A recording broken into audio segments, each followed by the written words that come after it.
বাংলাদেশের অন্তর্বর্তী সরকারকে হঠাৎ করে একসাথে দেশীয় ও বিদেশি মিত্রদের সামলাতে হচ্ছে। দেশের সবচেয়ে কাছের মিত্রের পক্ষ থেকে সেফ এক্সিট খোঁজা এবং উপদেষ্টাদের আখের গোছানোর অভিযোগ সরকারের ভাবমূর্তির লেজে টান পড়েছে।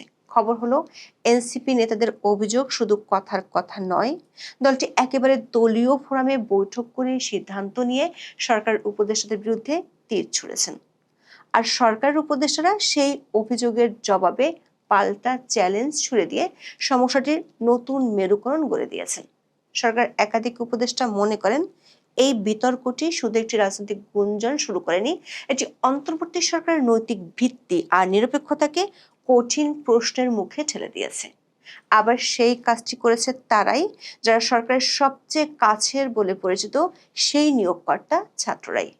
সেফ এক্সিট গুঞ্জনের মধ্যে সরকারের বিদেশি মিত্ররা সরকারের সবচেয়ে বড় শত্রু বলে পরিচিত আওয়ামী লীগ নেতার সাথে বৈঠক করেছে, এমন খবরে রাজনৈতিক আলোচনার ডালাপালা আরো বাড়ছে। বিশেষ করে ব্যাপক গোপনীয়তার মধ্য দিয়ে ৩ বিদেশি রাষ্ট্রদূত আওয়ামী লীগ নেতা সাবির হোসেনের সাথে বৈঠকের পরও পররাষ্ট্র উপদেষ্টাকে বিষয়টি স্বাভাবিক হিসেবেই দেখতে হচ্ছে।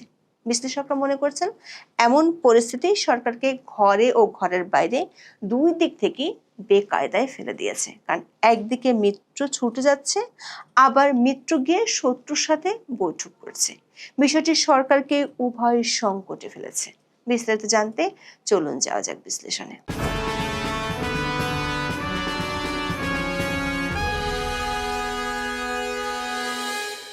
অর্থনীতিবিদ দেবপ্রিয় ভট্টাচার্য সরকার উপদেষ্টাদের সেফ এক্সিটের আলোচনা তুলেছিলেন। তিনি বলেছিলেন, সরকার উচিত চলে যাওয়ার রাস্তা খোঁজা। কিন্তু সরকারের নিয়োগকর্তা বলে পরিচিত এনসিপির প্রধান নাহিদ ইসলাম একেবারে প্রকাশ্যে অভিযোগ করলেন, সরকারের কোনো উপদেষ্টা সেফ এক্সিট খুঁজছেন। গত শনিবার একটি বেসরকারি টেলিভিশনে দেওয়া সাক্ষাৎকারে জনাব নাহিদ এমন অভিযোগ করেন। বলেছেন, এই উপদেষ্টাদের কেউ কেউ এরই মধ্যে আখের গুছিয়ে নিয়েছেন। সেফ এক্সিটের জন্য তারা রাজনৈতিক দলগুলোর সাথে লিয়াজো করছেন। দর্শক, নাহিদ ইসলাম একসময় এই অন্তর্বর্তী সরকারি তথ্য মন্ত্রণালয়ের উপদেষ্টা ছিলেন, যিনি বৈষম্য বিরোধী ছাত্র আন্দোলনের সমন্বয়ক হিসেবে অভ্যুত্থানের পর সরকারে যোগ দেন। নাহিদ ইসলাম গত ফেব্রুয়ারিতে পদত্যাগ করে নতুন রাজনৈতিক প্ল্যাটফর্ম তৈরি করেন। তার সাম্প্রতিক বিস্ফোরক বক্তব্য সামাজিক যোগাযোগ মাধ্যম এবং মূলধারার গণমাধ্যমে তীব্র আলোচনার জন্ম দিয়েছে।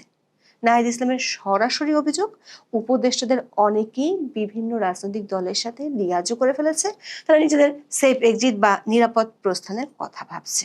নাহিদের অভিযোগ আরো গভীর। তিনি মনে করেন, রাজনৈতিক দলের নেতাদের এবং যারা উপদেষ্টা হয়েছেন তাদের অনেককে বিশ্বাস করাটা তাদের অবশ্যই ভুল হয়েছিল। তিনি সরাসরি অভিযোগ করেন, অনেক উপদেষ্টা নিজেদের আখের গুছিয়েছে অথবা গণ অভ্যুত্থানের সঙ্গে বিট্রে বা প্রতারণা করেছে।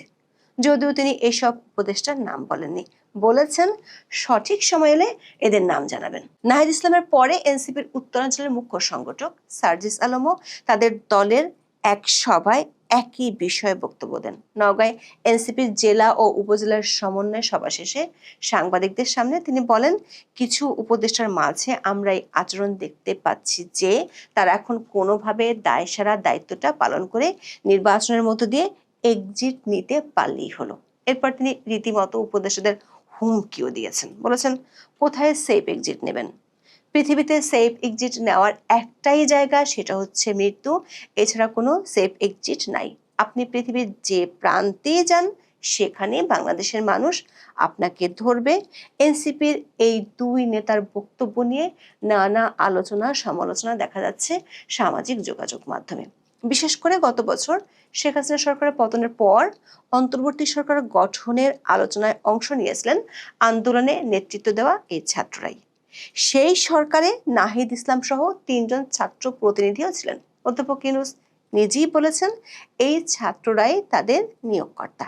কিন্তু বছর না ঘুরতেই কেন উপদেষ্টাদের নিরাপদ প্রস্থানের কথা তুলছেন সেই নিয়োগকর্তারাই?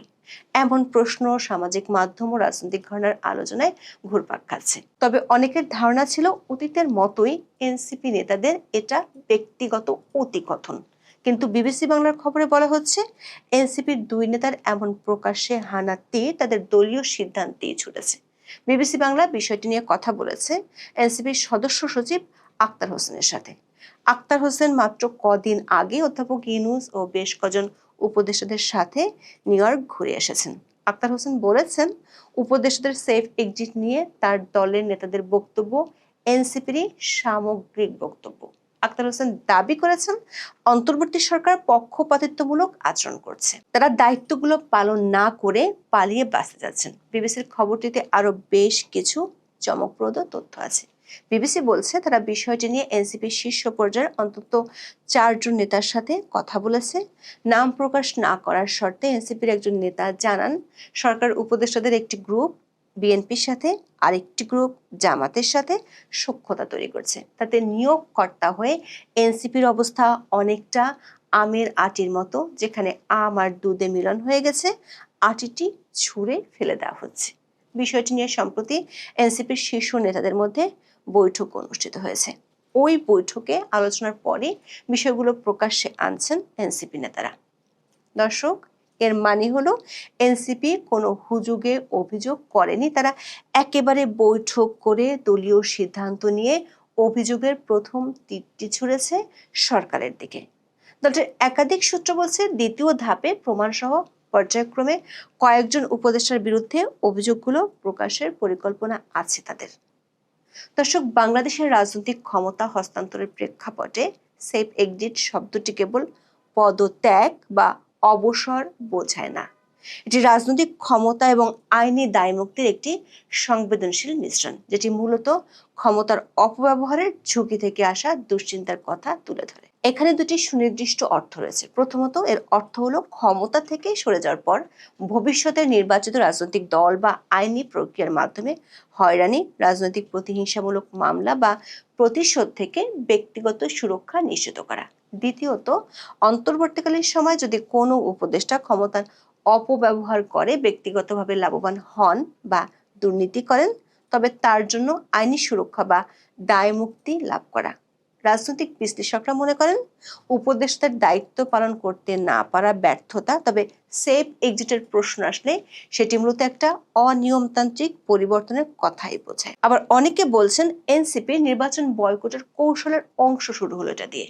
এনসিপি প্রমাণ করতে চাইবে সরকার বায়াসড, তাদের অধীনে নিরপেক্ষ নির্বাচন হবে না, সে অভিযোগ এস্টাবলিশ করার জন্য নাহিদ রাজনৈতিক দলগুলোর সাথে কয়েক উপদেষ্টার লিয়াজের প্রসঙ্গ তুলেছেন। তবে এনসিপি নেতাদের এমন অভিযোগ সরকারের কয়েকজন সিনিয়র উপদেষ্টা বেশ সিরিয়াসলি নিয়েছেন। মহিলা ও শিশু বিষয়ক উপদেষ্টা শারমিন এস মুর্শিদ নাহিদ ইসলামের বক্তব্যকে রাজনৈতিক মন্তব্য করেছেন। তিনি ইঙ্গিত দেন, উপদেষ্টাদের বিরুদ্ধে প্রতিশ্রুতি ভঙ্গের অভিযোগ তোলা হচ্ছে, কিন্তু উপদেষ্টারা এনসিপি নেতাদের নির্দিষ্ট কোনো প্রতিশ্রুতি দিয়েছিলেন কিনা সেই প্রশ্নও তিনি তোলেন। আবার নাহিদের খুব ঘনিষ্ঠ বলে পরিচিত পরিবেশ বিষয়ক উপদেষ্টা সৈয়দা রেজওয়ানা হাসান এই বিতর্কে স্পষ্ট অবস্থান নিয়েছেন।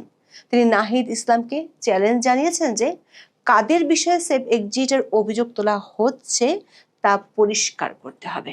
সরকার একাধিক সূত্র বলছে, সরকার কয়েকদিন আগে রাষ্ট্রীয় খরচে এনসিপির 2 নেতাকে মার্কিন মূল্য থেকে ঘুরিয়ে এনেছে।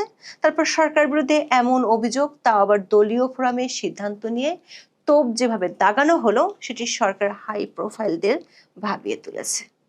সূত্রগুলো বলছে, সরকারে এখনো 2 ছাত্র উপদেষ্টা রয়ে গেছে, তাদেরকে নির্বাচনের আগে পদত্যাগের জন্য চাপ দেয়া হতে পারে।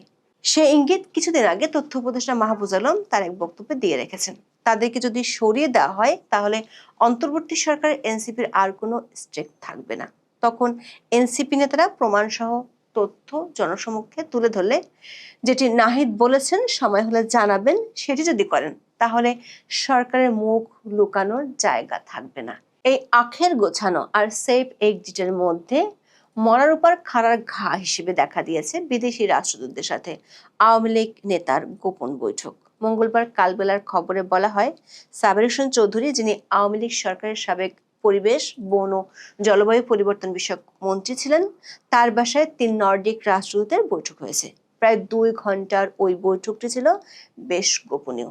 এমনকি রাষ্ট্রদূতরা ফ্ল্যাগ ছাড়া গাড়ি নিয়ে সাবের হোসেন চৌধুরীর গুলশানের বাসায় গিয়েছিলেন। সামাজিক মাধ্যমে সেই বৈঠকের একটি ছবিও ভাইরাল হয়েছে। তিন রাষ্ট্রদূতের এই বৈঠকের খবরটি অস্বীকার করেননি সরকারের পররাষ্ট্র উপদেষ্টা তৌহিদ হোসেন। তিনি দাবি করেছেন, রাষ্ট্রদূতরা যে কারো বাসায় যেতে পারেন, এটা অস্বাভাবিক কিছু না। দর্শক, রাষ্ট্রদূতরা ফ্ল্যাগ ছাড়া কেন যাবেন সে প্রশ্ন কিন্তু থেকেই যাচ্ছে। আবার বৈঠকে কি নিয়ে আলোচনা হয়েছে সে সম্পর্কে কালবেলার খবরে যা বলা হয়েছে সেটি যদি সত্যি হয়, তাহলে একেবারে সরকারের বিপরীতে বিদেশি মিত্ররা হাঁটছে, এমন দাবি অনেকে করছেন। কালবেলার খবরে বলা হয়েছে, বৈঠকে কার্যক্রম নিষিদ্ধ হওয়া দল আওয়ামী লীগের আসন্ন জাতীয় সংসদ নির্বাচনে অংশগ্রহণের কোনো পরিকল্পনা রয়েছে কিনা সে বিষয়ে কূটনীতিকরা জানতে চান সাবের হোসেন চৌধুরীর কাছে। এছাড়া কিভাবে দলটির কার্যক্রম ফের শুরু করা যায় তা নিয়ে আলোচনা হয় দুপক্ষে।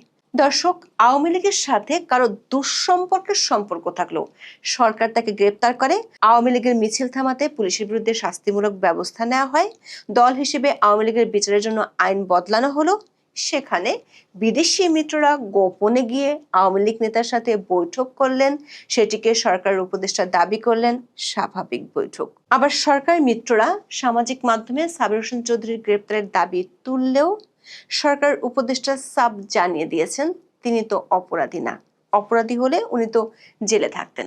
দর্শক, পরিষ্কার বোঝা যাচ্ছে সরকার শুধু দেশীয় মিত্র নয়, বিদেশি মিত্রদের কাছ থেকে বিরূপ বার্তা পাচ্ছে।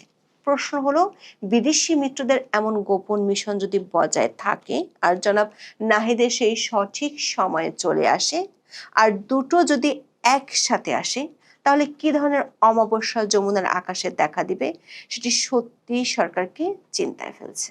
এখন এ পর্যন্ত। সবাই ভালো থাকুন, সুস্থ থাকুন, নিরাপদে থাকুন। দেখা হবে আগামী পর্বে।